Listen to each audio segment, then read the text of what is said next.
G'day, Paul and Pauline here, and we're down at the cemetery, the graveyard for Yandina, actually, a little country town near our home in Queensland. Been here since 1882. And we're down in a cemetery because we're talking about a book that was written by a man at the end of his life, and he's looking back and he's debating in his mind what was meaningful and what was not. Ecclesiastes is a book of wisdom believed to be written by King Solomon about 1,000 years before Jesus Christ.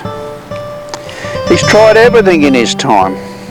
He's tried to seek wisdom and meaning in all that he was doing. He built the temple. His father, King David, handed the responsibility on to him, and he built the temple in Jerusalem. And he tried pleasure. He had 700 wives and 300 concubines, and he found himself led astray by some of them. This is his own testimony from Ecclesiastes chapter 2 verse 8. He said, "I amassed silver and gold for myself and the treasures of kings and provinces." He said, "I acquired a harem as well, the delights of the heart of man." But his harem did not bring happiness. Instead, in verse 11, it said, "Everything was meaningless, a chasing after the wind. Nothing was gained under the sun." And as we read the book, we see him oscillating from disillusionment and disappointment to satisfaction and wisdom, depending on where his focus is at.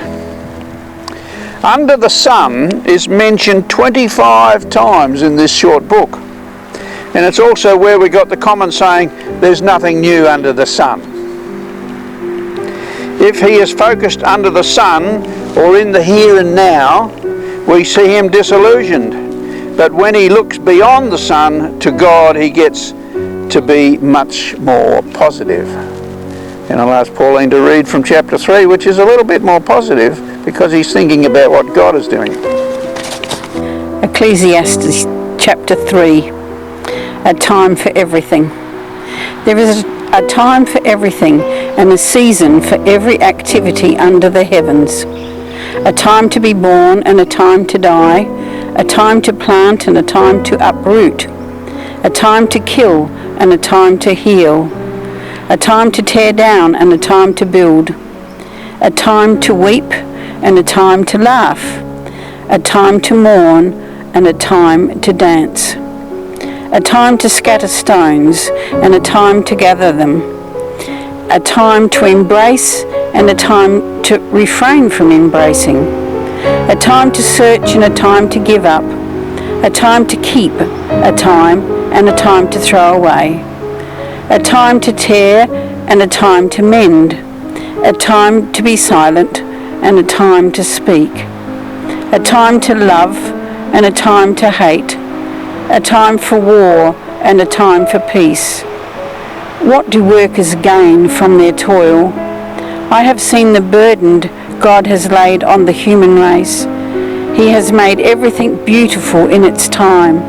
He has also set eternity in the human heart.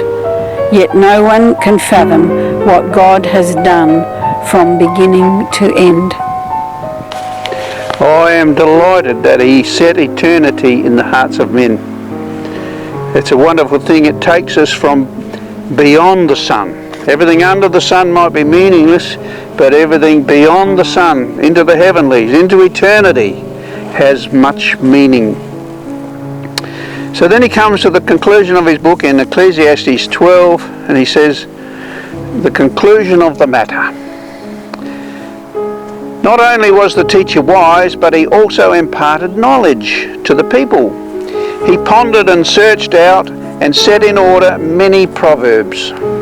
The teacher searched to find just the right words, and what he wrote was upright and true.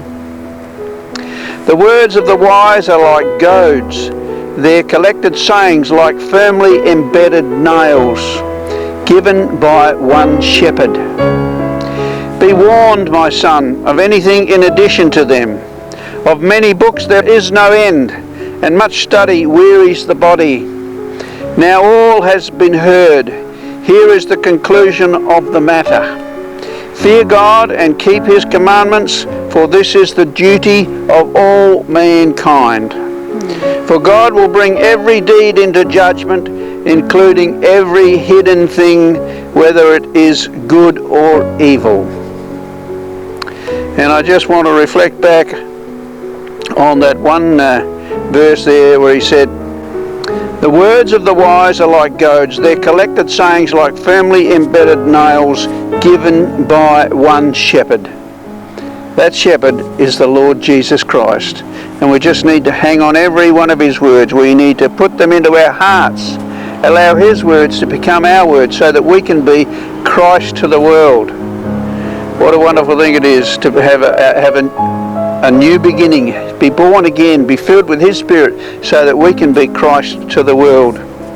So that's it from the Book of Ecclesiastes. And our next book, which we have a surprise for you, is from the Song of Songs, and we have a guest speaker talking to the Song of Songs in our next book. So click on the button on the screen and it'll take you to that new reading from the next book. You have a great day.